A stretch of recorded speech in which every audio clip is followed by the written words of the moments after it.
If you're tired of practicing but your deck still isn't improving, this is what you needed. You've been testing, tweaking, maybe even tracking your win rate like we talked about in the last video. But what if I told you the reason you're stuck isn't the deck? It's who you're playing against. Have you ever found yourself playtesting a new deck on Carabas and beating a bunch of people? Then you go to your locals and get stomped and go 0-3? This is what I'm talking about. You need to be playing against strong players, not just random people. Let's break down why this works and how to accelerate your improvement. Most new players test decks with friends who are at the same level. Totally normal, that's perfectly fine. But here's the problem. Those games often let your mistakes slide. Bad sequencing doesn't cost you. Overextending, they can't punish it. Bad tempo play, you still win the race.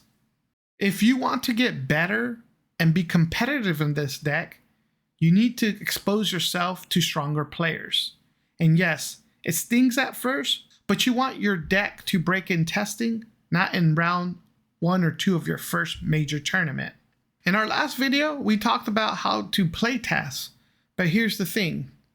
If your opponent isn't pressuring you correctly, your testing is flawed. You might think your cost curve is fine.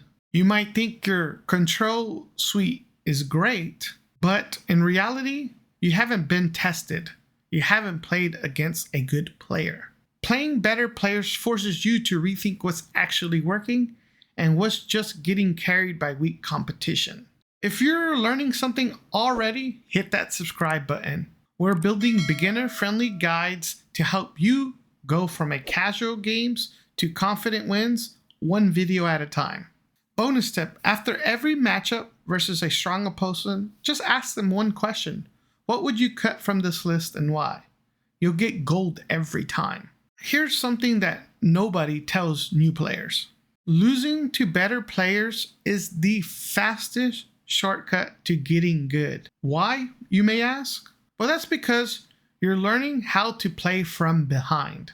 You'll start seeing optimized play lines, getting new board states you never hit in casual games.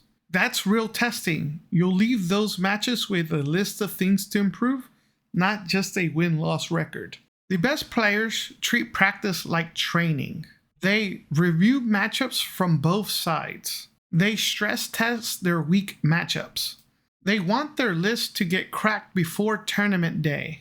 And when you play with them, you get to borrow that mindset, helping you become a better player.